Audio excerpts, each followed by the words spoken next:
Good evening, everyone. Hello, everybody. Welcome back to DCI Motorsports Unleashed. Tonight we're going to go over carburetors and how to pick the right size. I got some tuning tips for you guys and a couple things like that. So, but first of all, what are you going to tell them about the gift certificates? Well, you got them now, so now Okay. you just gotta fill them out and mail them. All right. So we have the gift certificates. So uh, John Monin and Larry O, you guys will be getting your certificates. I think Larry O gets a T-shirt too, a 3XL. And so we'll be getting that stuff out here this week, hopefully. I was gonna say, the notes I had written down, someone took it and wrote on The, it. I think it's laying on my desk. Oh, I couldn't find it. Yep, it's right there by my notepad, so I think I got it. So, yep. So, anyways, carburetors are like a voodoo to most people. They just don't understand them. And because everything is based off a small block Chevy, that a lot of times Pontiac guys especially, or Buick guy, or Cadillac, or bigger cubic inch engines, guys will pick the wrong size carburetor for their application. And there's several things you got to take into consideration for what size carburetor you want to run. One of them is being RPM range that you're going to run the engine in, maximum RPM range. So it doesn't necessarily mean all the way through the RPM range, but your max RPM. So let's say, and then the other one is cubic inch, and then the other one is volumetric efficiency. So most engines will operate at about an 85% volumetric efficiency. So, you know, a NASCAR engine probably operates somewhere around 100, and believe this or not, they operate over 100% efficiency.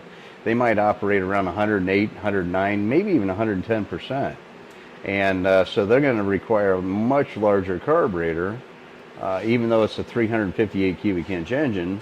And two things factor into that. One of them is the volumetric efficiency of the engine, because they have everything tuned perfectly.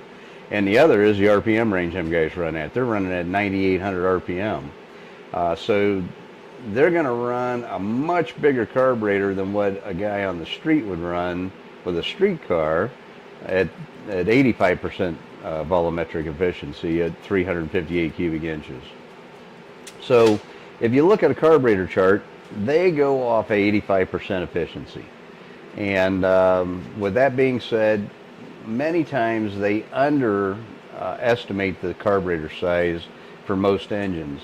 And a good example is, and we've seen it time and time again on engine dyno, we've seen it time and time again on our chassis dyno. 400 cubic inch Pontiac engine can use, well, first of all, let's go back to what a chart would recommend for that. The chart might recommend a 650 or a 670 CFM carburetor for a 400 cubic inch Pontiac at 6,000 RPM at 85% efficiency. We have seen on our dynos, engine and chassis, that a 400 cubic inch engine, when tuned properly, can use as much as a 1,000 CFM carburetor. So we have a big discrepancy there. Now, obviously, volumetric efficiency comes into play too, and if you have the cylinder head right, the valve job's right, the cam timing's right, the ignition timing's right, everything's right, the compression ratio, cylinder head flow, all those things factor in, then that has a big bearing on what carburetor you're going to run. But most of the stuff that we build, typically I run like a 400 cubic inch engine, we'll run an 850 CFM carburetor. Luke's car is a good example. He's got an 800 CFM carburetor on that 400, and it's actually 409 cubic inches. And that car just did Norwalk, ran 1250s at 108 mile an hour. And that's through the exhaust on DOT tire too. So carburetor sizing is kind of a guess for most guys. And what I recommend for most of my clients, if you're going to run this thing on the street and strip, If you think that a 750 is good because that's what the quadrajets were rated at from the factory, a lot of people don't know that either. Um, I would typically go about 100 CFM over that. So 400 cubic inch motors, we usually use a 850 CFM carburetor on them. And 455s, we'll use a 950 or 1000 CFM carburetor on those. They don't spin as many RPM, but you have more cubic inches. So you got to feed those cubes and pump the air through the engine. So that, now to digress a little bit, if I was going to do a small block Chevy, because those things have a weird rod to stroke ratio and the cylinder heads aren't the greatest on those engines. 350 small block Chevy, I would probably run a 600, 650 CFM carburetor. And I do believe that the carburetor charts typically will pick you a 600 CFM carburetor for a 350 at 6,000 RPM. And that's just what all the carburetor manufacturers base it off of small block Chevy.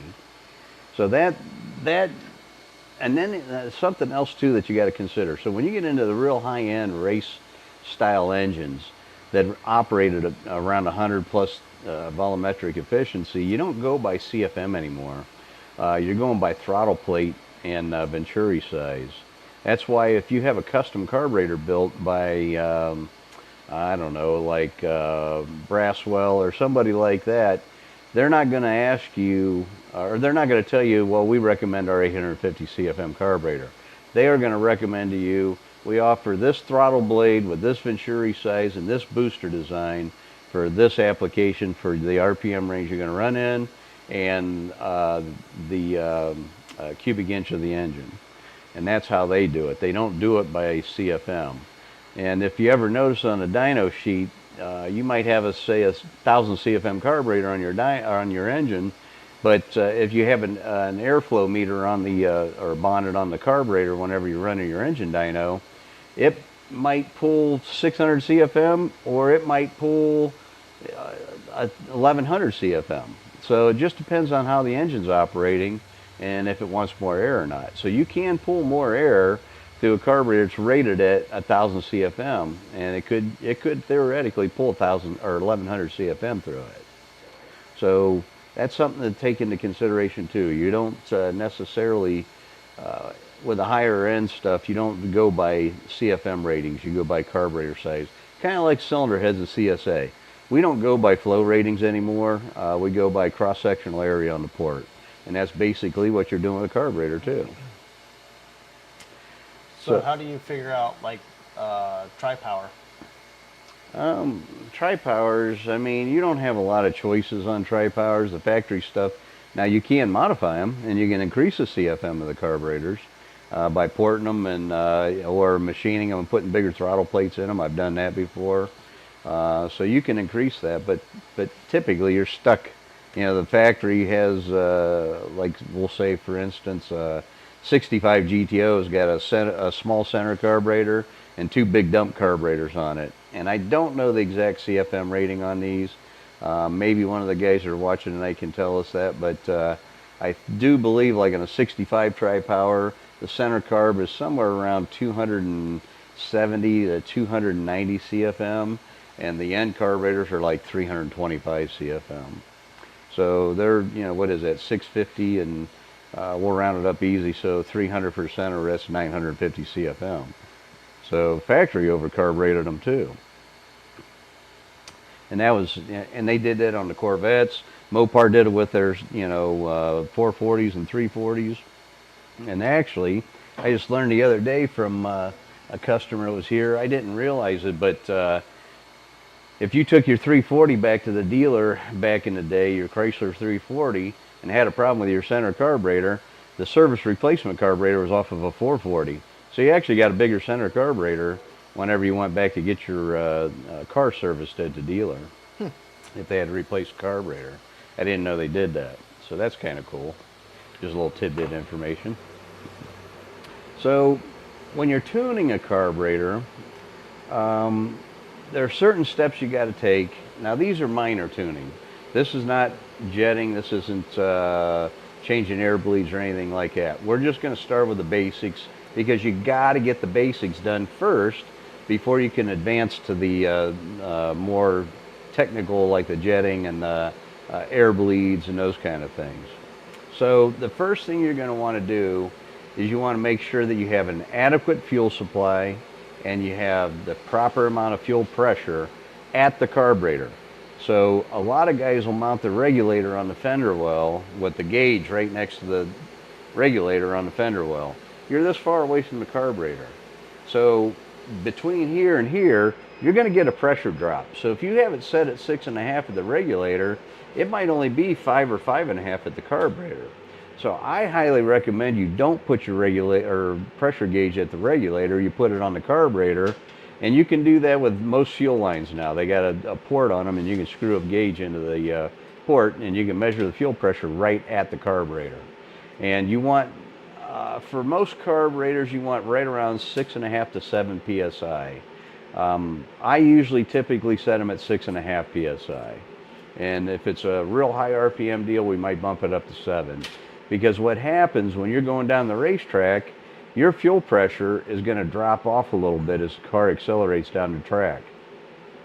And if your fuel supply is not there, it's really going to drop off. I've had guys that have fuel gauges inside the car, fuel pressure gauge inside the car, see as much as a 3.5, 4 psi swing on their fuel pressure. And obviously, that's telling you got a restriction somewhere. Typically, you don't have big enough fuel line or a big enough pump on the car.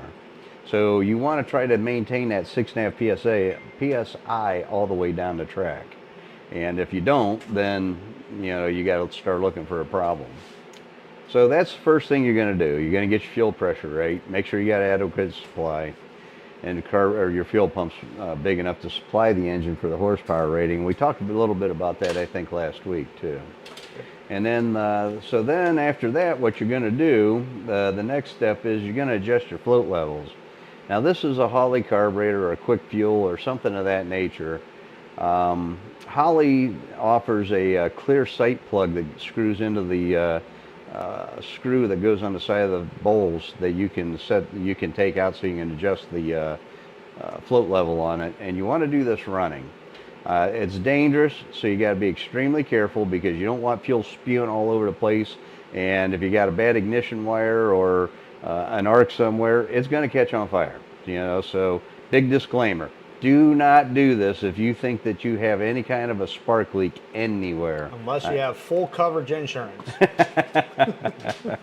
Yeah, and you want to burn it to the ground. So just make sure that you don't have an ignition problem. And it doesn't spray on the distributor or something stupid's going on. Or heat. Heat can ignite it too. But anyways, you're going to pull, I would recommend you get the clear sight plug that you screw in there.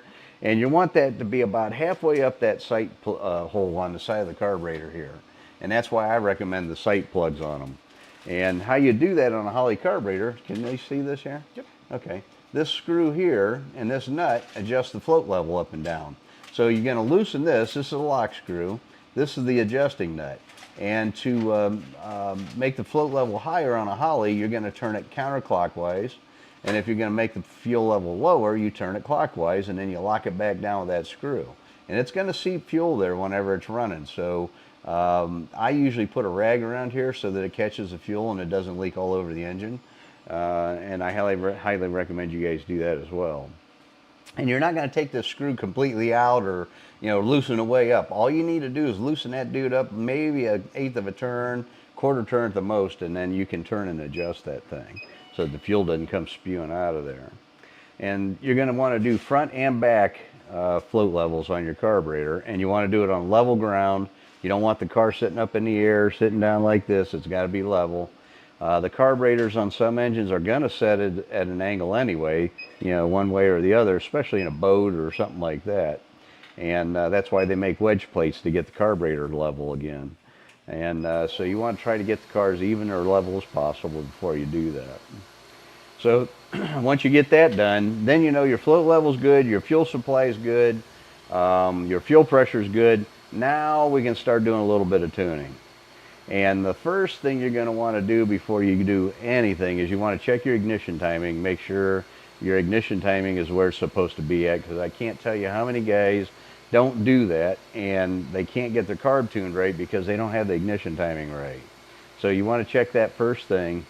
Once you do that, then you're going to hook a vacuum gauge to your carburetor, and it has to be on direct manifold vacuum, not ported. And there's a difference. Ported is whenever you're accelerating, it gets vacuum. Whenever you have direct vacuum, it's when it's sitting there idling. And you want vacuum, and it's real easy to tell. Pop a vacuum cap off and touch it, and you'll feel it suck on your finger if it's direct vacuum. If not, then it's probably ported, and you got to find a direct port to the intake manifold at idle.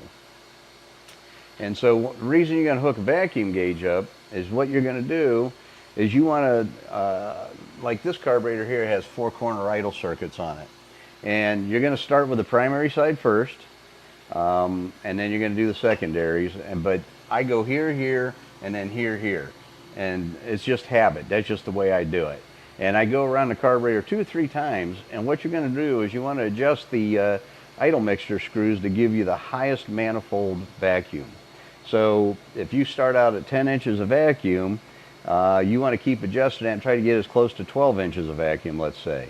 And once you do that, then the idle circuit's pretty much optimized for the engine that's going to be the most efficient. And it's a lot of guys will do it by ear. I do it by ear. I've been doing it for so long. I mean, Don's Carburetor Incorporated, that's how I started my business. I can do carburetor adjustments in my sleep, so it's not a big deal for me, but for people that aren't familiar with it, you need to have a tool to help you get it tuned in properly. And so that's what the vacuum gauge will do for you. The next thing after you do that, then you're probably going to have to adjust your idle speed, because once you get the idle circuit tuned, the idle speed's going to probably come up a little bit. So you need to get your target RPM back. And what that's going to do, it's going to do 2 things. It's going to make the car start a lot easier when it's hot. And you should literally be able to, once the engine's warmed up and it's already been running, and you shut it off, walk away for 10 minutes, come back, you should be able to reach through the window, turn the key, not touch the gas pedal, it should fire. If it don't, you have not got your carburetor tuned properly and you need to start over again. And I tell all my customers that. If you got to hit the gas pedal or you got to push on the gas, the car's not tuned right, you're going to ruin your rings in your engine, you're going to get poor fuel efficiency, the car's going to stumble, it's not going to run proper, it's not good. So that's kind of a critical thing. The other thing too, if you don't have your idle mixture set right and your throttle plates adjusted properly, there's a transfer slot that the throttle plate needs to be about dead center of that transfer slot for fuel to come out for the idle circuit. And if it's too far above it, then when you adjust your idle mixture screws, you're not going to get any adjustment out of them. Too far down and the car's not going to start properly because it's not drawing any fuel out of it. So you have to make sure that that throttle plate is adjusted so it's pretty close to being center of that slot in the throttle plate. And if it's not, then you're going to have to figure out why. Reasons that could be is because you got too big a camshaft in the engine, doesn't have enough manifold vacuum, so you got to crank the idle speed up. Could be that you got an intake manifold leak. It could be that your timing's off. Could be your float levels are off. There's a lot of reasons that could cause that thing to not be adjusted properly. And these carburetors, everybody wants to start changing jets on them right away because they think that it's running rich, it's running rich.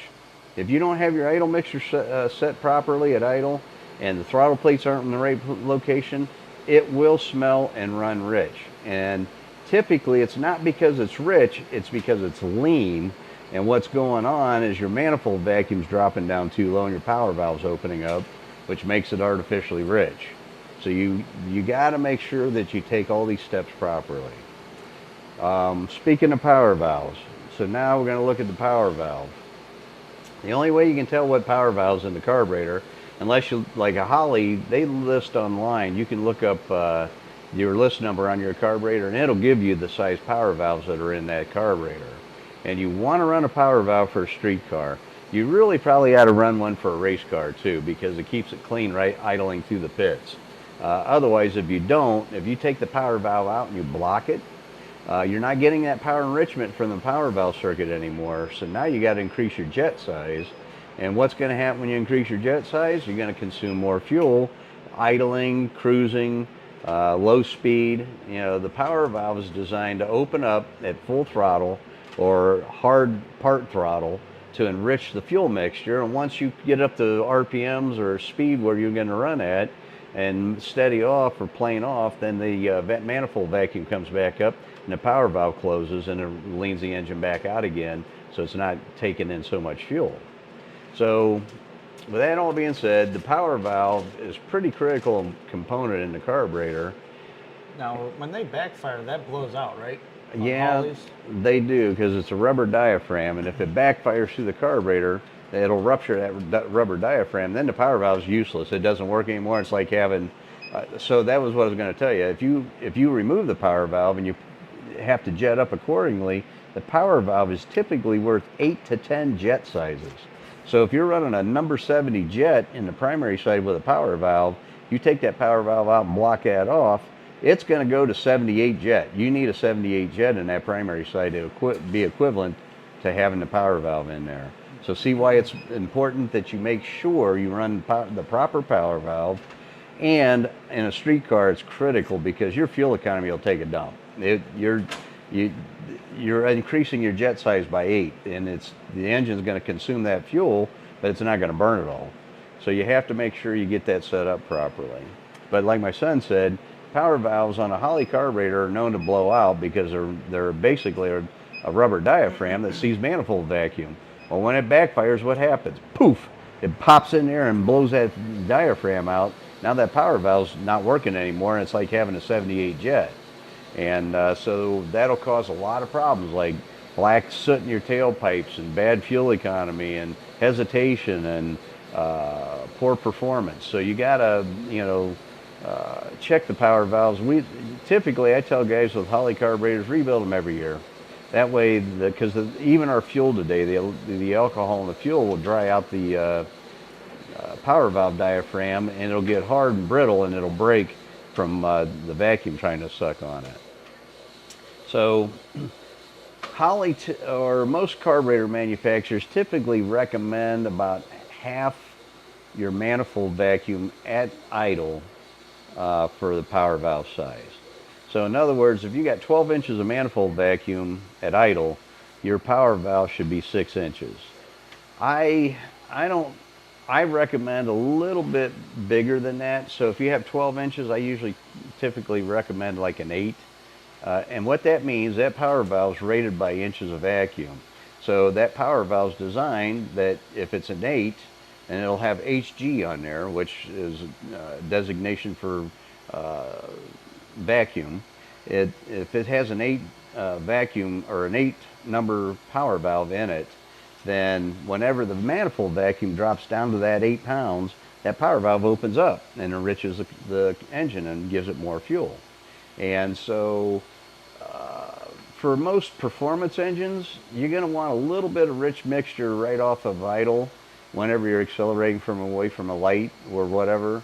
But you want that thing to close right away. So once you get up to speed and you come back up to 12, 13 inches of manifold vacuum, that power valve closes back off. But with the 8 in there instead of a 6, it sees fuel a little sooner, and it doesn't get that bog or hesitation in it. So I recommend a little bit different than what the carburetor manufacturers do, and it seems to work pretty good for what we do. So then, let's see here, jetting.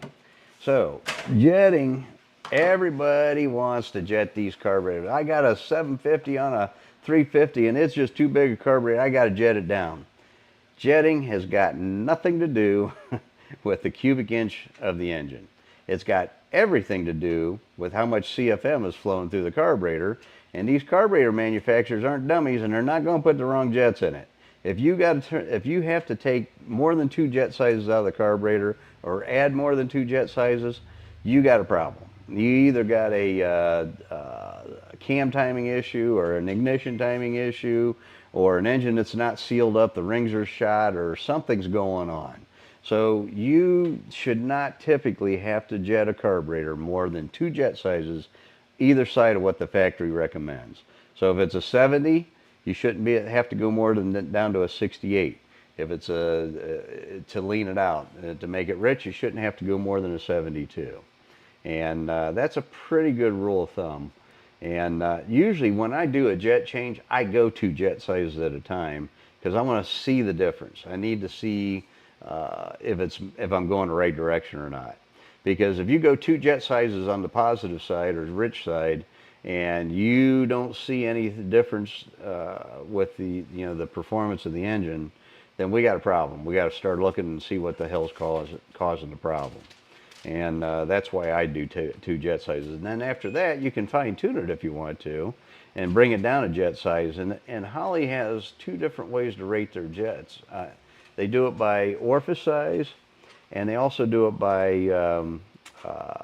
the way the jet is designed. Some of them have a bevel at the top, some of them don't. They're just flat when they drill the hole. And so Holley's will actually put on the side of their jet 70 low, 70, or 70 high. And what I mean by that, it'll have a 70L for low, it'll have just a 70 for a regular 70 jet, and a 70H for a 70 high jet. And a high jet could be as equivalent to a 71 or even a 71.5 jet. A 70 low could be equivalent to a 69 or a 68.5 jet. So you can fine tune with those. And a lot of guys don't realize that they have a low, regular, and a high jet size. And that's pretty important to know. But yeah, if you're smelling fuel, there's something else going on. You don't typically have to jet a carburetor that far off from what the factory does. We are seeing that with our Ram Air 5 heads, but the intake port's so efficient that we got to reduce the jet size considerably because the engine or the port is moving air so fast it's pulling really hard on the booster in the carburetor, and because of that it's pulling more fuel than what it would typically see on a regular engine. And so like Brandon's car, I have to check with him, but I mean, this is crazy. This is really stupid crazy. It was hard for me to understand at first, and maybe it's because we need to do some air bleed adjustments, but his quick fuel carburetors, we had to jet them down, I think, 12 jet sizes. Wow. They're a lot. I mean, they're huge, and that's all 4 corners. I mean, that's unbelievable. You don't normally have to do that, but that's what we got the best horsepower out of that car with, and it seems to run fine. So anyway, back to jetting. We don't have to make a big move left or right with those. They're usually pretty close from the factory. Typically what I do, because most carburetors are set up safe from the carburetor manufacturer, I usually go down, and I usually go down 2 jet sizes, and that usually gets most applications pretty damn close. So, and it doesn't matter what carburetor you buy, if it's a Holley, a quick fuel, a Edelbrock, it doesn't matter.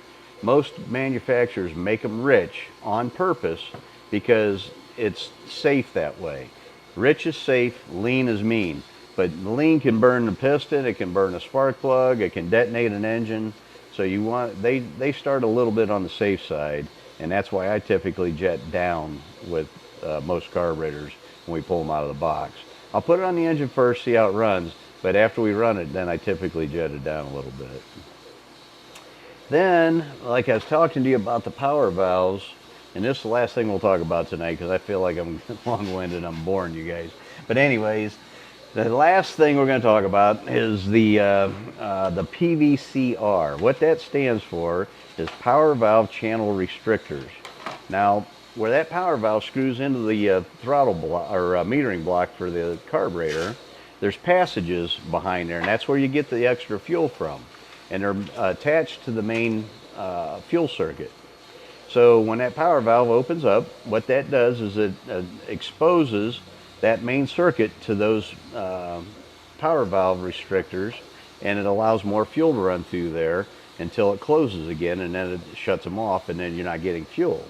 So if you get your jetting just right, cruise speed with the jets in the carburetor and the power valve's closed, but you still get a little bit of a bog or a hesitation whenever you're accelerating hard and the power valve is opening, It could be because of those restrictors in there need to be opened up just a little bit. When I say a little bit, I'm talking a thou or two at a time. Don't go in there and hog them out 10,000s because you ruin your carburetor.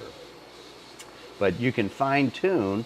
Now a lot of your high-end carburetors, like your HP Hollies and your Quick Fuels, they actually have removable ones in there, and you can unscrew them, put a different one in there. And that's what we usually buy, and that's why I like the HP or the Quick Fuel carburetors, because it allows me to tune that carburetor, fine-tune that carburetor in great length. And most of the stuff that we do, I need to do that with. I don't typically, I don't just take a carburetor out of the box and put it on the engine and go. Never have I done that. We always fine-tune our carburetors to the engine.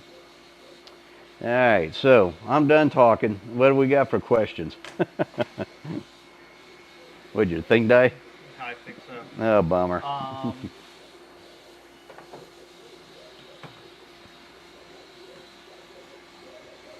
I have one question. What about the plastic pieces that go on the throttle Well, that linkages? what he's talking about is the accelerator pump cam on a Holley carburetor, and they make different ones of those in different shapes, different ramp speeds, and you can control your accelerator pump shot. And so if you have an open plenum intake manifold and you run a carburetor like we do, we typically run a larger carburetor than what's recommended. If you crack the throttle real quick and it pops through the carburetor, it's usually because you're not getting enough accelerator pump shot. So you need to increase your shot, and you can do that and time it better too. And how you do that is with your accelerator pump squirter on a Holley carburetor. It's real easy. Either screw in here, you unscrew it, and if it's a number 31 squirter, you can put a 33 squirter in there and try it. And that increases your pump shot. And if that doesn't work, then you need a little quicker shot. You can change that cam and make it so it squirts quicker or sooner or later or longer. There's a lot of different things you can do with that cam. And then Steve Page said on his DCI Ram Air 5, he thinks he has 82s on his Dominator 1050, and they were factory is 93. Yeah. So yeah, look at that. You're talking 9 jet sizes smaller. Those Ram Air 5 heads are super efficient. And then DSRE 455 had one in here I tuned yesterday. It had 72 degrees of initial timing in it and barely ran. Obviously couldn't believe it. Didn't knock the rod bearings out of it. You are not kidding. Carburetor needed tiny adjustment afterward. I'm sure. There's a good example of what I was talking about with timing.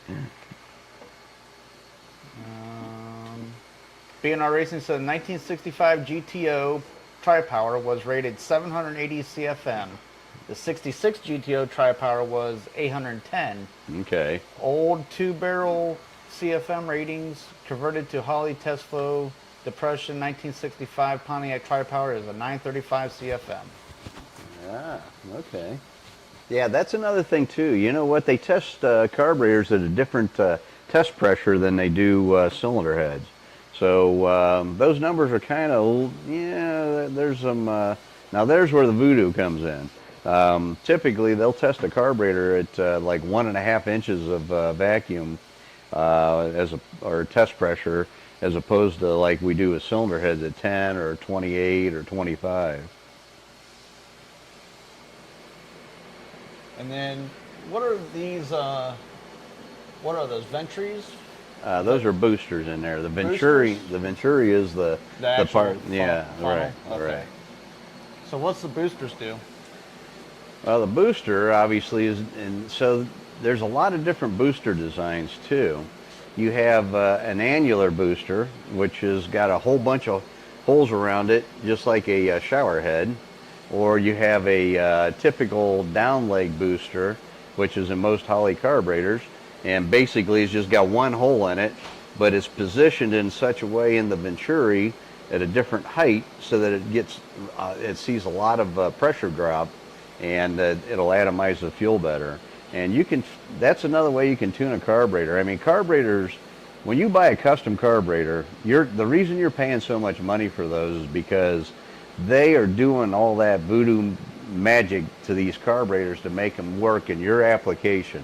And they may not hit the mark the first go round, so don't get mad at these guys if it don't do what you think it'll do right out of the box, because sometimes it takes 2, 3, 4, 5 times. I mean, you got to keep working with it to get it right.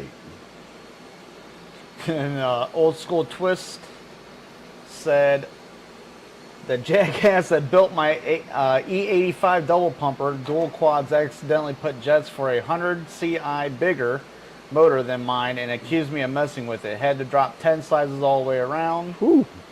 And On E85, that's huge. he later admitted that he mixed up metering blocks but did nothing to make anything right. Well, find another carburetor guy. That's what I recommend. And yes, NHRA Bandit, this is Yingling. Yeah, I don't have a Yingling tonight. I got a Coors Light. Philip the Third says, call him out. What's his name? We are not doing that on this show. That's a personal conversation between an engine builder or a carburetor guy and his customer.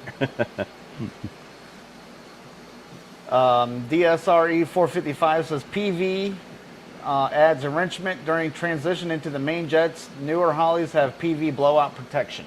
They do. He's right. What they got is a little check valve in the bottom of the base plate of the carburetor that has a check ball with a spring underneath of it. So when it's drawing vacuum, it sees vacuum, but whenever the vacuum goes away, that check ball closes.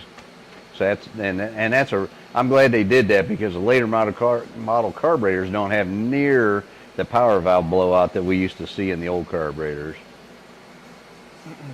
They actually make a kit you can convert an old carburetor to. Old School Twist says, I'm taking the DCI higher ground approach on the call out. Good man. We don't need to be calling anybody out. This is fun. We're having fun.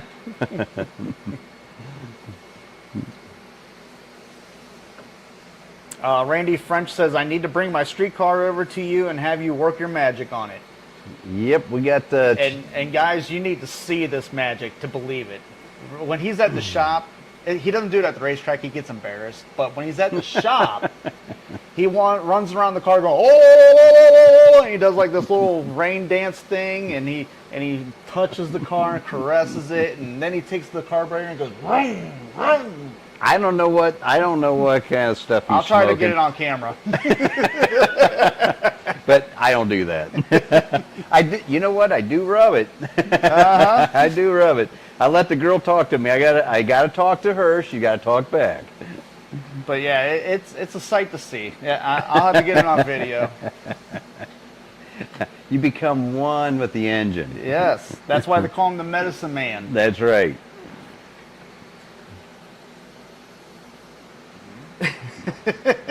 Mike Mithen says, sorry I'm late, but I use a 5-gallon bucket to fuel my engine.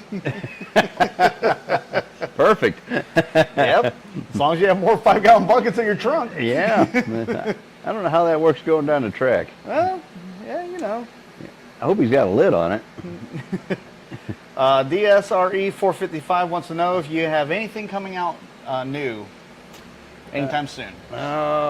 Just our cylinder heads, which we, the guy that is doing the castings, he had a family member in the Olympics, so he was in France for the Olympics, and I think he might be back home now.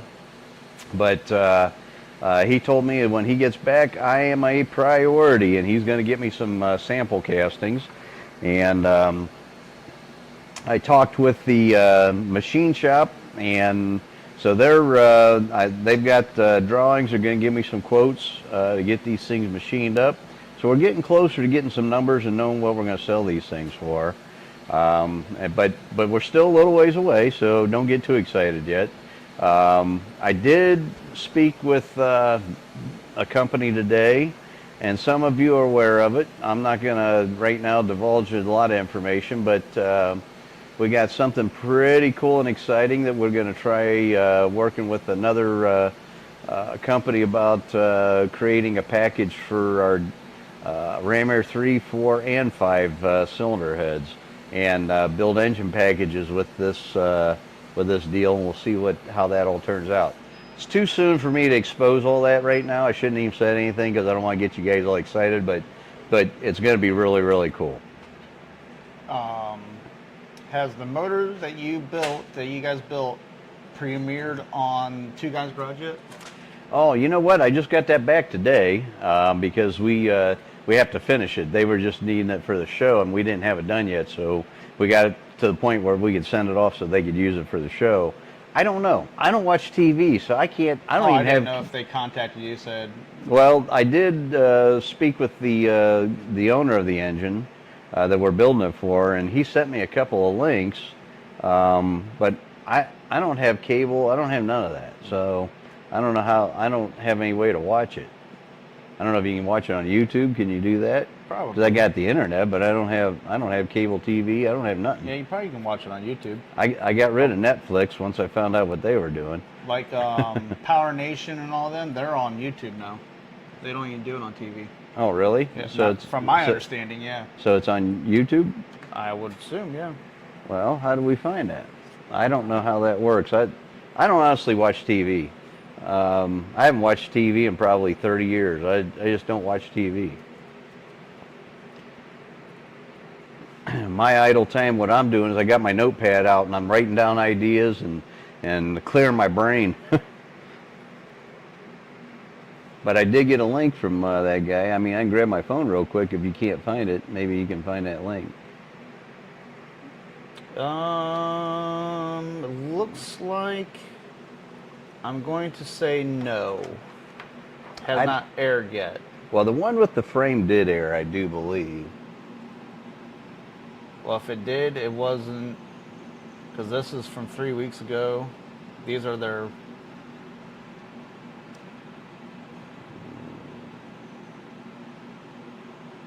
That's their podcast there. And then seasons. Yeah. It could very well be. I don't know. I don't know either. I honestly don't know how. I don't watch that stuff, so I don't even know. I used to like watching NHRA drag racing, but they got so commercialized. Very little drag racing and all commercials, and I get bored and I can't watch that. I'd rather go to the track and watch it in person. Same with NASCAR. It was fun whenever they had the old stock cars, but now new cars don't do anything for me. Phil the Third said, "I'll watch it for you, Don. I watch it anyway. I do nothing on Sunday. Even God rests on the seventh day."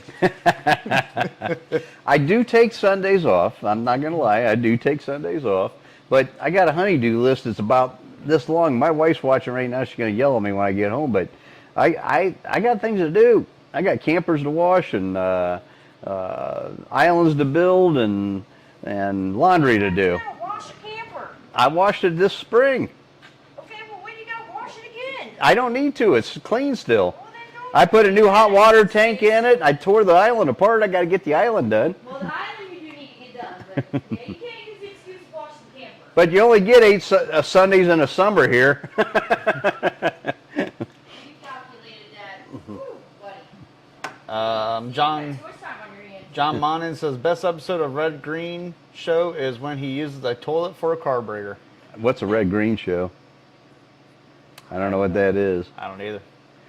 Yeah. Phil the Third said, I love Red Green, but I didn't see that one. So I don't know. A toilet for a carburetor. Yeah. They literally used a toilet? They do have a toilet carburetor. John Monin says, toilet has a tank, a float, and a throttle linkage. Yeah. And a big throttle plate. Yep. Yep, I've seen them. You put Brandon on there, you really need to jet it down. He supercharges it. Yeah, he does.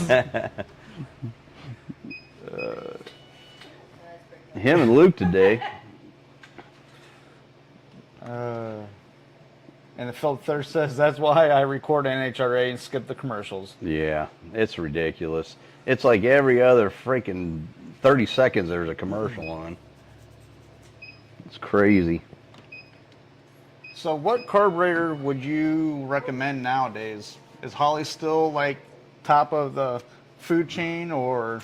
Well, so what happened was I like quick fuel carburetors. And quick fuel, how that got started was the engineers at Holley wanted to do a billet carburetor and make the improvements, make it adjustable air bleeds and fuel mixture circuits and everything in the metering block. And Holley said, no, we're not doing that. And they said, okay, fine. So they opened up quick fuel right across the street. And so, and they went in competition with Holley. And they actually did really, really well because the carburetors are kick-ass. I like quick fuel carburetors for an out-of-the-box carburetor. There's close to a custom-built carburetor as you can get without spending a custom carburetor price on one. And the reason that is because they give you a lot of adjustability. Well, Holley finally seen the light and they bought it back.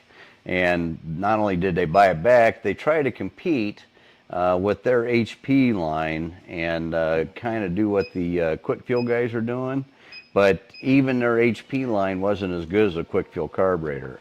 Now, since Holley bought it back, I don't know if they changed anything or if their HP series carburetors are improved to be as good as a quick fuel carburetor or not, but I do know that Holley bought quick fuel, and so it's all back under the same umbrella again now.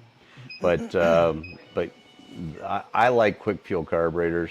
The Holley HPs are good carburetors. AEDs are good carburetors. BLPs are good carburetors. There's a lot of good carburetors, and a lot of off-the-shelf carburetors. I mean, AED carburetors are a nice off-the-shelf. They're as good as a quick fuel carb.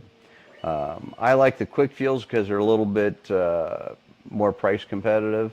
But now they've raised their prices and AEDs starting to become more attractive. So we'll see. I might try some AEDs again whenever I play with the next engine we build that needs a Holley carburetor on it.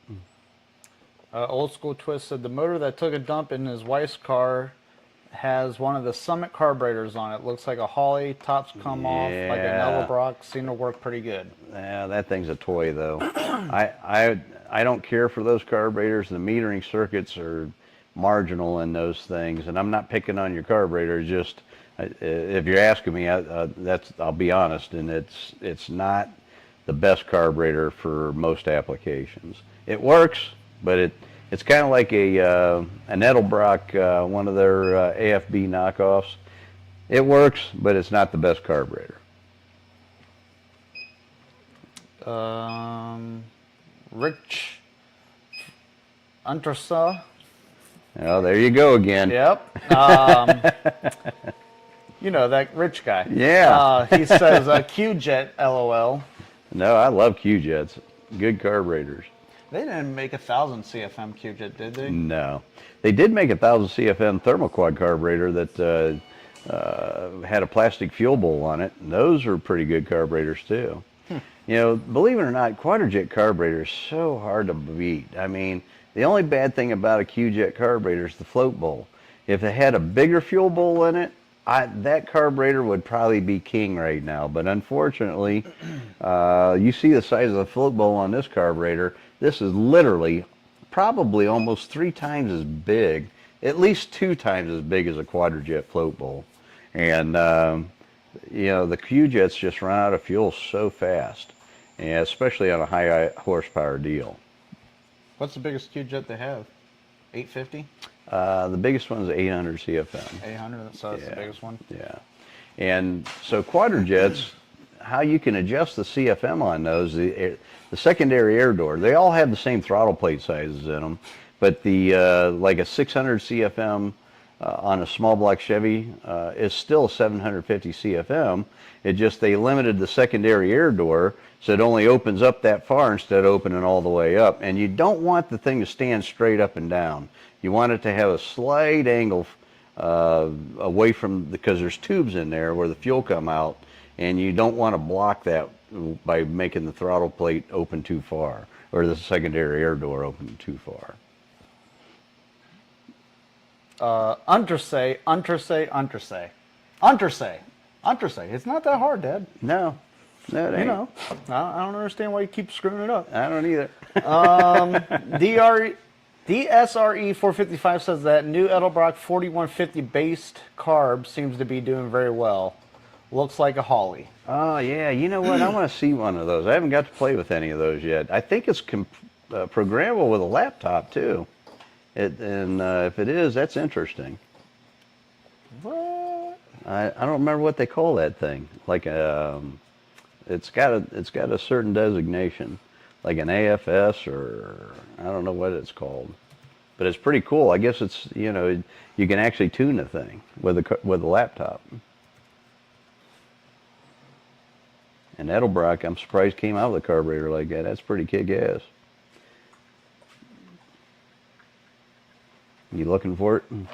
Yep. VRS. Yeah, 4150? VRS, that's it. Yeah, is that the one that's adjustable with a laptop though? One of them is. They got an electronic carburetor. That one doesn't look like it's it. I was gonna say it does not look like it's it. But yeah, they have one that's adjustable with a laptop, and then they have that one too. So I haven't played with one of those yet. I want to get into one of those. It looks like it's a pretty efficient carburetor though. Yeah, it looks a lot like a Holly. Yeah, it's a great deal like a Holly. Interesting. All right.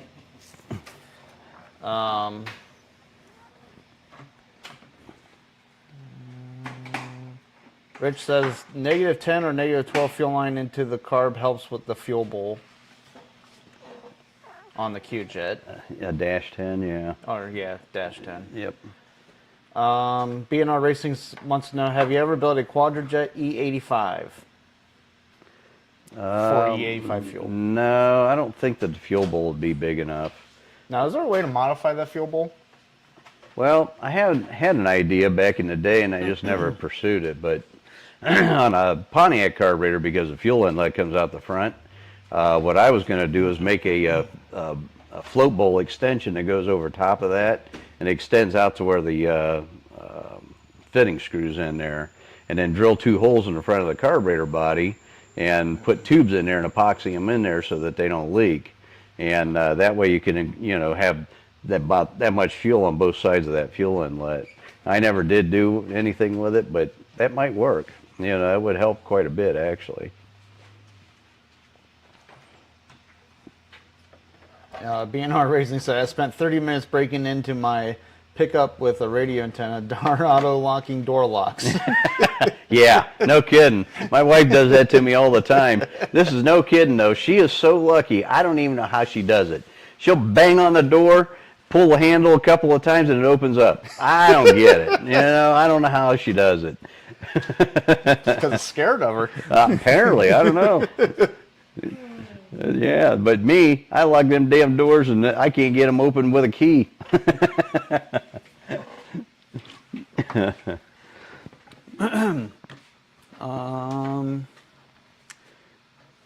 Let me see if I can find that carburetor thing. Punch in electronic carburetor. Or tunable, electric tunable, laptop tunable or something like that. Because I've seen those, but I don't know. I think it was on YouTube I seen it, but. Number one thing being searched. Yeah. Iceberg Garage did something on one of them. Did they? I think he did, yeah. Yeah, I've seen it on YouTube, but I don't know what it was. That was Colorettes. Nothing. This precision transmission maybe. What's that? Computer controlled carburetor. Well, that looks like a throttle body to me, fuel injection. It don't look like a carburetor. But it might be. Yeah, maybe it is. Okay. Cool. But the magic's in those. He has solenoids. Yeah, I don't know what that does. That isn't the one I seen. That's CNS. CNS is a good carburetor manufacturer too. They've got what they call an aerosol booster in the Venturi, and basically all it is a tube sticking out there. It doesn't have a booster ring on it. And those carburetors work pretty good too. And Mom says magic, just plain magic. Yeah, I don't know how she does it, but she does it all the time. Magic. Yep, it is magic. She's got the magic touch. Oh, geez. We got any more questions there? If not, we can wrap it up. These guys, we're probably bored them long enough. BNR Race says there's one Pontiac guy I know through YouTube on our own channels. He has built a few E85 quadrajets. Okay. I did, and I don't know if I still have it around here or not. I did make a quadrajet that flows about 950 CFM. We milled the air horn off of it, and I took the outside booster ring off of the Venturi and put a little bit bigger primary throttle plate in it. And that thing worked incredibly well. I don't know if I still have it around here. The only problem is you got to run a killer pump with a lot of fuel pressure. The fuel pressure had to be adjusted so high that it didn't like to idle real well. So that's why I didn't pursue it for very long. But I did use it on my race car for a while, and it worked just as good as the Holley carburetor I was running. Jason Long wants to know, do you have to replace the fuel in a carburetor? Replace the what? So do you mean like if it's been sitting for a while? Yeah, I'm not sure. I mean, any car that has been sitting for a while, you should replace the fuel in the tank and obviously clean the carburetor out. And you can put stable in them. Like in the wintertime, I put stable in my cars. Big cricket. He ain't gonna hurt you. You're singing to me. Oh yeah, they like to sing to me in the morning. Let's see here. BNR Racing wants to know, have you ever used a Quick Fuel E85 metering block kit for the 4150 Holley? I did not for 4150. I did try it for a Dominator on my car, and I couldn't get the thing tuned properly. And probably because the booster design's different. I just put the metering blocks on with bowl extensions on a regular Holley 4500 carburetor, and it really ran rich, and I couldn't really get it to meter properly. So it could have been the air bleeds, it could have been the boosters. I honestly didn't have enough time, and the instructions with the metering blocks was really vague. And so they didn't give you a whole lot of information to go off of. So it was going to take a lot of head scratching, and I just didn't have time to figure it out. So I pulled it back off. I still got them on the shelf here somewhere. I just never used them. And Jason Long's wife had his phone, and she was texting. She's drunk, so Oh. she wanted to put her 2 cents in. Oh. Is that the one I met at the car show? Yes. Okay. Hello. I'm kidding. I don't know if she's drunk or not, but she's trying to be funny. That's all right. We like funny.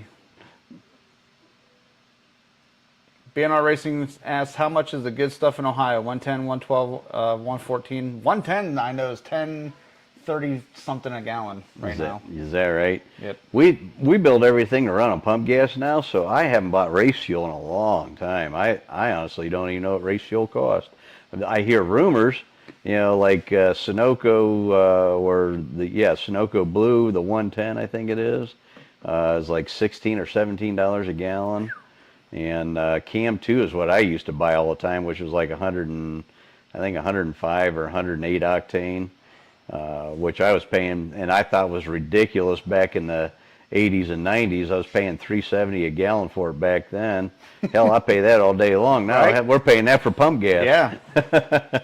But now I think it's around $10 or $12. I don't know. Like I said, I haven't bought racing fuel in so long. I don't know.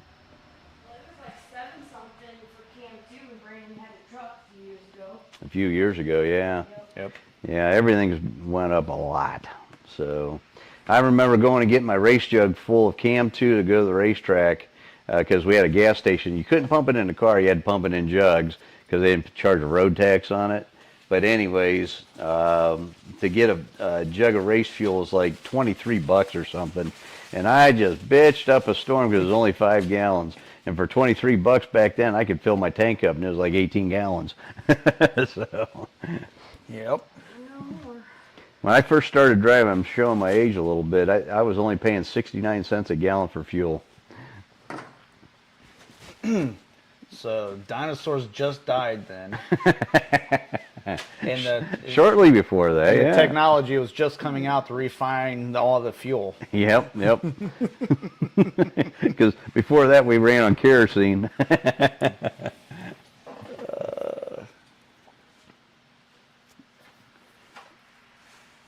DSRE 455 wants to know, what do you race? What kind of engine? Or what engine? Well, when I did race, I ran 455s, and I tried building a bigger cubic inch engine, but I didn't have a good cylinder head, and that's why I came out of the Tiger head. I was running my Ram Air 4 heads, and when I put them on a 510 cubic inch engine, the car slowed down. It just didn't have enough cylinder head, and so that's when I decided to come out of the Tiger head. But typically, I ran 455s. I like 400 cubic inch engines. That, for whatever reason, those little engines, when they're set up right and you got a good cylinder head, I got my brother's old car, 75 Formula, which is a fairly heavy car. The guy that bought it from my brother lightened it up quite a bit. It was like 3680 with him in it. And but still a fairly heavy car with a 406 cubic inch engine that I ported the snot out of the factory iron number 16 heads. They weren't the ones that came on that car, but we had a set of 16s that we ported to death, put a 219 intake valve in it, and I think it was only 10.5 to 1 compression engine. And actually, Eric, the guy that used to drive the Boss Bird, bought this car from another guy that bought it from my buddy that owned the car. But anyhow, that car with a 406 cubic inch engine and half tank of premium and a half tank of race fuel ran 1080s, and you could drive it to the track. That was a 406. That was a pretty wicked little car. And that was a flat tappet cam. Didn't have a roller cam in it either. So I like staying smaller cubic inch. I mean, I've designed the aftermarket block, but you know what? Honestly, I've gone just as fast as the guys with big inch motors. You don't need all those cubic inches. You need cylinder head. That's what you need. Dave Smith asked, you guys see these brass squirter inserts? Are they bullshit? Those little flat plates that go over top of that. Yeah. I don't know. You know what? The theory's there. It seems like a good idea. I don't know. The problem with that is something that I didn't share with you guys with the squirters on a Holley carburetor. They make a couple different designs for these, and some of them actually have tubes that come out of these. Some of them are like this here. There's no tubes on it, but even these, it will draw fuel through the accelerator pump squirter at high RPM and artificially richen the engine up. And sometimes you want that, so you design it that way, and you can. That's why they made those squirters with the tubes on it. So my theory is that you put that plate over top of that squirter, it's going to put a real high pressure area underneath that plate, and high pressure area, and it's going to pull harder on that accelerator pump squirter. That might not be good for that. It might be good for busting up the fuel molecules for an acceleration from an acceleration standpoint, but for high RPM use, I don't know if that's a good idea or not. I'd have to play with it to see. Well, fellas, it's 8:04. There's really not many questions coming in anymore, so we're going to wrap it up. Well, thank you guys for coming again tonight. And I don't know how many viewers we had tonight, but seems 47 at one time, I thought. Oh, good deal. Yep. So our audience is growing, slow but sure. We need you guys to share so we can get our audience bigger, but it's happening. We're doing good. Yes. So, but we'll. I don't know what we're going to talk about next week. We'll figure it out. Maybe you guys can send some suggestions, but I'll make sure it's interesting. I hope. You guys keep coming back, so it must be entertaining a little bit. Yep. But thank you for watching, And next week, maybe we'll talk about, just to add like a part 2 onto carburetors, maybe we'll talk about turbo and supercharged No, applications. no, that's totally different. We won't go there yet. Okay. Yeah, that would be a 3-hour conversation. All right. So, Well then, but we can do something with the carburetors again maybe next week, or intake manifolds and spacers or something. I don't know. We'll keep the fuel thing going here. all right. Yeah. So we'll see you next week, and stay safe, and later. See ya.